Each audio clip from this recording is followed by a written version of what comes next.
What happens when a 220-year-old market gets a massive new upgrade? Well, that is exactly what we're going to be figuring out today, because the St. Lawrence Market in Toronto, the oldest market in North America, has gotten a brand new expansion with the addition of the $100 million North Market. And the question is, has it made it worse? Has it made it better? Was it a total waste of money? We're gonna go figure it out. We're gonna be checking out the farmers market, the food offerings, seeing the grand opening ceremony, and so much more to let you know if this is still a must-visit destination when you come to Toronto. So with that, let's jump on into it. So we've made it to the new home of the St. Lawrence Farmers Market in such a beautiful building. This is the thumbnail.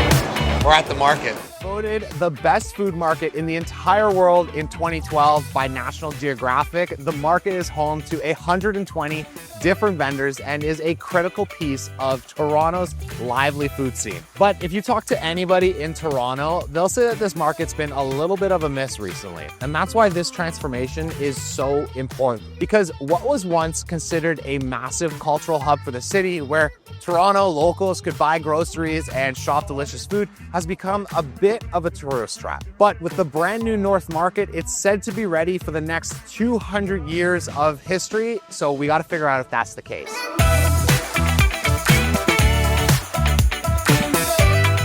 And so we've made it to the new home of the St. Lawrence Farmers Market. This area is the new North building and it is absolutely stunning. This is the original purpose of the St. Lawrence Market. It's been the area where people come super early in the morning. I think it opens at 5 a.m., can buy their groceries and can just check out some local goods specific to Toronto. Now, crazy enough, it is still super early, so we need to find something to eat.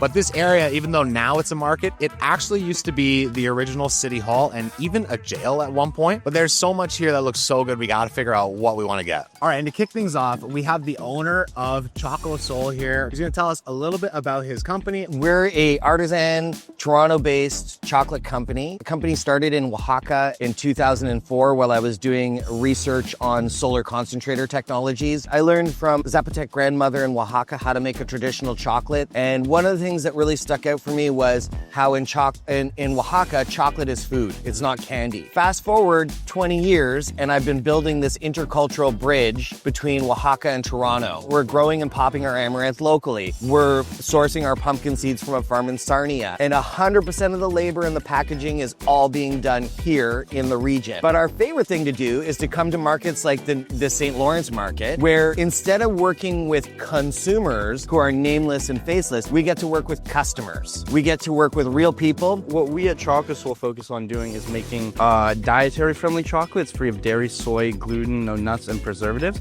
That's also very ecologically friendly. So all our packaging and all our waste, we try to be as omnidegradable as possible and reuse and reduce waste as much as possible. And then we also try and ensure it's as good for you as it is for the farmers. And so we pay above fair trade prices to our partners in Mexico. The one you're trying there is, it's a cacao cacao. And it's a really unique bar, I find, because it uses sort of that traditional Mexican style chocolate, but it blends it together with Ontario pumpkin seeds that have been glazed in maple syrup. And it's my favorite because I find it's like a really nice fusion of Mexican style chocolate with our sort of Canadian brand, because we are a Canadian company. And is that then a super important part to remain sort of a part of the St. Lawrence Market community for you then? Hopefully 20 years from now, the company is still going. The company's still in farmers markets, because farmers markets is where you meet the real customers. Like, the people that come here are our friends. Constance has been working in the market since she was a little girl. Her dad had a juice stand here. When Constance and I started thinking about how we were gonna make this happen, Constance was like, I gotta be in the St. Lawrence Market, because it's in her DNA. Yeah. And it's like, and that's what's beautiful about this place. St. Lawrence Market, we've been here for about 10 years. Personally, I've been there for 3 or 4 of those myself. But yeah, we've been in this one. It was before it was renovated, and the other side, and now we're back. I mean, I keep saying to basically everyone that comes here, the brightness of the building is really like a nice thing for me. The tent definitely had a market vibe towards it, but this is just so much more open, and the fact that we can open the doors like you see back there and stuff like that it's really inviting for people, I find, and I'm just happy to work. This is one of the oldest farmers markets in the world. Definitely the oldest in Canada. Maybe Halifax is a little older. It's a really special market. And look at this building. Look where we're at. Yeah. You know, like we feel so privileged to be working with such an excellently organized market in such a beautiful building in one of the best and most intercultural and I think amazing cities in the world. Amazing. The future's bright. The future is very bright. Thank you so much. Chocolate is delicious.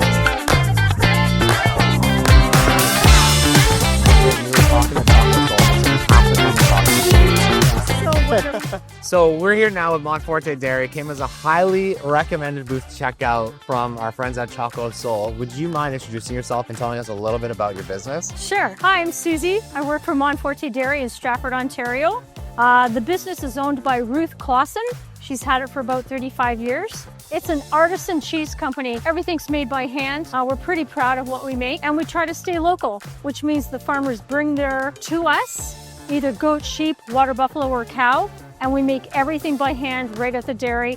And we try to stay within a 2-hour radius within the dairy so that everything's Ontario, everything's supported locally. That's what it's all about. Amazing, it is. Yeah. How long have you been coming to the St. Lawrence market? Well, I've just been working with Ruth for about 3 years now, and Saturday is my favorite day of the week. Even though I'm up at 3 in the morning, I love talking to people. I'm very passionate about selling, and when you're helping make something and then you see the product and then you're selling it to people and you're sampling that, there's nothing better than to be proud of something that's been made by your own hands. Yeah. And people are trying it, and you can't get this stuff in a grocery store. What's been your top seller? Top seller, in my opinion, is one of our French-aged cheeses, which is called a Nocino. Cool. It's made with water buffalo milk, and they put fenugreek seed through it, which means over time it gives it kind of a walnutty taste. But any of the French-aged cheeses are water buffalo abondance, as well as our Toscano, which is the sheep-based. Cool. We've got Breeze cheddars. This one is a water buffalo young cheddar marble that was What's the color on it? that was featured in LCBO's magazine in December. Oh, wow. Oh yeah. So are you excited then for the new market opening up? You think it's going to be busier? Has it been good for you so It far? really has been. The first week we sold out. Oh, amazing. And talking to other vendors around there, they've had sellouts too, which is what it's all about. You bring your product to the market, you hope that your table sells for the day, and it's been really wonderful. We love the space, we love the openness, the sunlight coming in. It's just wonderful. So We have so much cheese right now. This is unbelievable. This is a fresh cheese, and it makes an incredible addition to a caprese salad. Look at that! Look at that! Little piece of Italy. Little piece of Italy right there. It's amazing. You just add a little bit of balsamic vinaigrette to that. Okay. Whole thing in your Really? mouth. Whole thing. Whole thing. Hey? Oh my God! Right? Oh, it's so good. That's delicious. So good. So good. Made by fresh. Made every week. Fresh every My goodness. So what is this? This is actually what you're trying now is sheep, but we also have water buffalo. That's amazing. Okay. And this is really good too. Oh yeah. The cheddar. Unbelievable. Check them out. So tasty.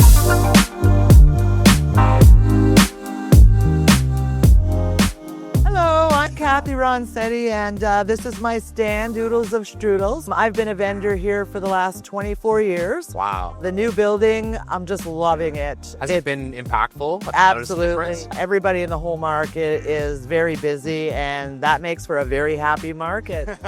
Yeah. How did you get into this? It all started with picking blueberries in Nova Scotia, which is where I grew up. Wow. My biggest quest in life was to get enough blueberries to make a wild blueberry pie with my grandmother, for real. Really? It always stayed with me. Later, I became a hairstylist, and I did that business for 20 years. But I also grew up with family-run food business. Amazing. But pastry was always my favorite thing. How'd you learn? Just Talent. self-taught. Yeah, Never wow. taken a course, nothing. Because these look incredible. Yeah. All of it is more or less self-taught. Wow. Yeah. That's proof. Very entrepreneurial. And I Like, do, you it. and I have spent a lot of time in kitchens around the world with different people and a lot of chefs that I just happened to meet along the way. And Why strudels? Why danishes? I mean, clearly you do a lot more than just strudels. well, I What's it- started off 24 years ago doing strudel, pies, and tarts. It all started with the pies and the wild blueberries, like that, where it basically all started. Over the years, just started adding more and more, grown to what what it is today.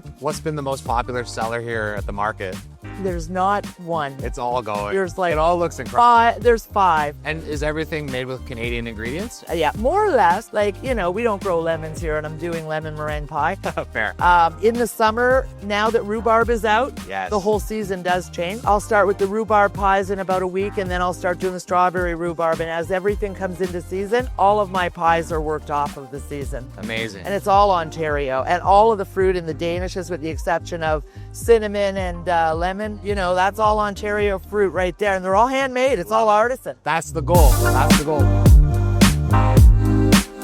All right, and our next conversation is with Murray of Murray's Farm. No surprise there. Would you mind telling us a little bit about your farm, your offerings, and your story? I started 15 years ago after leaving Toronto. I worked in the music, fashion business here for a long time and had a midlife crisis and decided I wanted to start a farm focusing on heritage breeds of animals. Wow. So I started with pigs and I started with Berkshires, Tamworths, and then I imported a couple breeds that nobody else in Canada had. The British Saddleback, which we call the Better Berkshire, and the Gloucester Old Spot. How did was that a passion for you that you knew about this? Yeah, I grew up on a farm actually in Alberta. Okay. And way back in the 70s when I was a kid, you used to see livestock always outside, all different colors of animals and mixed colors. And then as you know, like intensive farming took over, you know, livestock rearing, I guess. You saw less and less of that. And a lot of these old rare breeds were becoming extinct, actually. So it was my philosophy to, you know, breed these heritage breeds and raise them outdoors so they felt the sun on their backs and taste better, right? Love that. Yeah. Love that. Yeah. Is that what the jerky's made out of, or the sticks? Or Yes, Okay. yes. And we get those done. But this case here is full of all of our fresh pork. And we do really nice stuff like guanciale, you know, 5 different pork chops and, you know, 3 different roasts. So how long have you been at the St. Lawrence Market? I am relatively new. This is just my 2nd year here. Wow. So I'm a newcomer compared to some people that have been here for 5 generations. Yeah. Right? You know? So you were in the tent then before this? Yes. So you're like seeing the... Oh, it's so different. Moving over here just kind of mixed things up, and the opportunities to meet new people and get new customers is great. Absolutely. Is the difference? Oh, absolutely. Our like first week, you know, the sales doubled, and then they started tripling. Nice. Stuff like that. So yeah, it's made a huge difference for me. All right, and to end off our interviews in the North Building section, we thought, why not talk to the most Canadian business possible here with Kent. Would you mind telling me a little bit about your maple syrup farm and your business? So our business is called Breeze's Maple Syrup. It's a family business, me and my wife Dawn, and we have 4 boys that help out on the farm. We tap about 13,000 maple trees in the springtime. We're about an hour northwest of Toronto here. Yeah, and we come down here every week and sell our syrup in Toronto. Amazing. How many years have you had the farm? 30 years. 30 years, wow. So was that something you picked up from somebody else? Was it? My dad's best friend did it, so I kind of learned from him when I was a kid. And I bought the property, and I started from there. Amazing. How many years have you been selling your maple syrup at the St. Lawrence Market? 8 years. 8 years. Yeah. Were you here then originally before they closed it down and then went to the tent? No, we started in the tent. We weren't originally in this building. It's been quite a few years in the making for this building to come. Yeah. We started in the tent, and then we moved up here now. Cool. Have you liked it more so far? Have you seen a little uplift? Beautiful building, nice and bright and clean. It's amazing. Yeah, it's better. Because that's been our biggest question is, has it actually made a noticeable impact for the vendors or not? So yeah, we've only been here a few weeks, but yes, it is busier. Our sales are higher, and cool. Everybody seems to be in a more upbeat mood. What do you think is a big misconception with maple syrup that people have? I think some people think we tap a tree and the syrup comes right out of the tree. They don't realize that we have to. It's 40-1. So when the sap comes out of the tree, it's 2% sugar, and we have to boil 40 gallons of sap to make 1 gallon of syrup. Yeah. Cool. Well, we're gonna have to try some. Thank you for taking the time to tell us your story. Yeah. With that, we're gonna head on into the South Market. All right, actually, before we go inside the South Market, they're about to do the big unveiling of the new North Building. They're gonna cut a ribbon. It's gonna be cool. But what caught my eye is the biggest cake I have ever seen in my entire life. That's a Canadian cake if I ever seen one. Come on, look at this. Look at this cake. Welcome to the new North Market. Wonder how many calories is in that.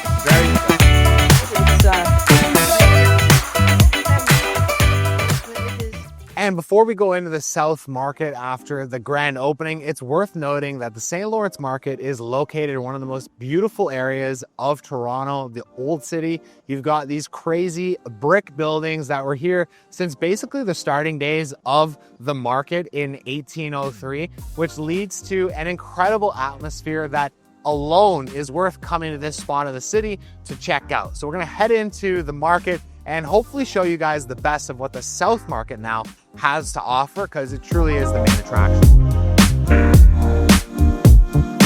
Now, there's a whole bunch of reasons why you're gonna come to the St. Lawrence Market. Maybe you want some fresh bread. There's a bunch of bakeries that you can try, or you can also come for produce. A lot of people shop here on the weekends. That's one of the main reasons why the South Market actually exists. You can get a collection of fresh meats, there's fish vendors, there's a whole bunch of different options. Now, the first stop on any trip to the St. Lawrence Market is probably gonna start with dairy. Canadian dairy is infamous, and tucked in on the corner of the St. Lawrence Market is a place called the Olympic Cheese Mart. This has been around in the St. Lawrence Market for over 50 years. There are a ton of different cheeses here, from European delicacies to French-style brie cheeses, so you won't leave without finding something you like. They also have a huge selection of different olives, artisan crackers, and of course, cured meats if you're looking to set up charcuterie boards or have some delicious appetizers. You can always ask for samples for anything that you want, and you definitely won't leave empty-handed. All right, now the next stop is probably the most exciting one of the St. Lawrence Market, and it is Carousel Bakery, because they have what's known as Toronto's unofficial sandwich, which was made famous by none other than Anthony Bourdain after he came here and tried this peameal bacon sandwich himself. So I'm very curious, because I've actually never had it, and I've lived in Toronto for my entire life, hilariously, so today's the day. All right, so that was crazy busy, but we've got the sandwich. Now, they even told us at the window, they said this is Toronto's best peameal bacon sandwich. So naturally, we have to inspect and see if it's real. Look at that peameal bacon. Now, listen, I'm not gonna bash it. However, Sam the cooking guy is somebody that I look up to, and he always talks about the ratio of toppings to meat. And we gotta spread this out a little bit. So let's give this a try. Well, I thought there would be cheese on it, or... I think you need to tell them to put cheese on. I looked at the topping list, you didn't have anything. Now, when you go up to the window, you get an option of what toppings you actually want to put on your sandwich. I opted for only banana peppers. I thought that it came with cheese. I'm mistaken. So this is solid peameal bacon, don't get me wrong, but make sure you put the right topping. I'm here with Peanut. She's part of the founding family with Seafront Fish Market. Could you tell me a little bit about the business and any bit of history on it? We've been in the market since 1997. It's a family-run business. We're here almost 30 years later. Do you think you're one of the longest vendors in the St. Lawrence Market? We're not. No, actually, we're probably one of the younger ones. Really? Believe it or not. So you're not even top 5? No. Because 30 years is such a legacy. It is, but there's people in here that have been here, like, it's been generation through generation, and like could be like 100 years. Crazy. Crazy. So how much has the St. Lawrence Market changed since you started in the business here? It's changed a lot. From what I remember, I was just a young girl working here, and the market seemed to have a lot of older generation people coming as customers, and they'd be regular customers and they come every week. Today, 30 years later, the market seems to be more young, more vibrant, more like different nationalities, a lot of tourists coming down to the market. Yeah, tell me a little bit then about the seafood that you offer. What are some of the specialties that people come here to look for? So a lot of people come for obviously Canadian, and we're exactly that. About 90% of our products are Canadian. Amazing. Either coming from the East Coast or the West Coast, or also we have local from local Ontario. All right, and to end it off, I want to make sure that we can give people something good to walk away with. Could you let us know your Instagram handle, because we do food reviews? So my Instagram handle is just @Sunray, and I do all food reviews in Toronto, GTA area, and we do honest reviews. Check it out. The next thing that I need to shout out, though, is of course the meat at the St. Lawrence Market. There's not one butcher here that you really can choose from. They're all incredible, and they have such a history serving the St. Lawrence Market area. You can get any type of meat you even want, from bison and elk to some of the more exotic cuts. There's a huge selection and a huge amount to choose from, so definitely come and check it out for that. And our last stop then of the day is of course to get dessert. You cannot come to the St. Lawrence Market Market without visiting Future Bakery. It's been around in Toronto since 1952. They've had a couple different locations around the city, but the St. Lawrence Market location is the one that everybody thinks about because it's right in the heart of the St. Lawrence Market and has been serving up tons of different European baked goods that are absolutely delicious. All right, so we opted for the apricot tart because look how beautiful this looks. I think this is thumbnail. This is thumbnail. We're at the market. I've never had one of these. This is stunning. Look at this color. It's a little bit messy, not powdered sugar, but delicious. Definitely can recommend. And the last thing we need to mention is that there are 2 floors to this market. We are now in the basement and it is so busy down here. We've opted not to include it, but there's so much to check out here beyond just what we've showcased today. And so clearly the St. Lawrence Market is definitely still worth visiting in 2025. We've talked to some incredible producers today, all telling us about how great the new market extension is. And clearly the South Market is looking better than ever. There's new buildings coming, new market vendors coming, and of course a whole bunch here that is still worth checking out. So with that, I hope you enjoyed today's video and the exploration of the new St. Lawrence Market. If you did, comment down below and let me know what you enjoyed most. And with that, I'll see you all in the next one. Thanks for watching.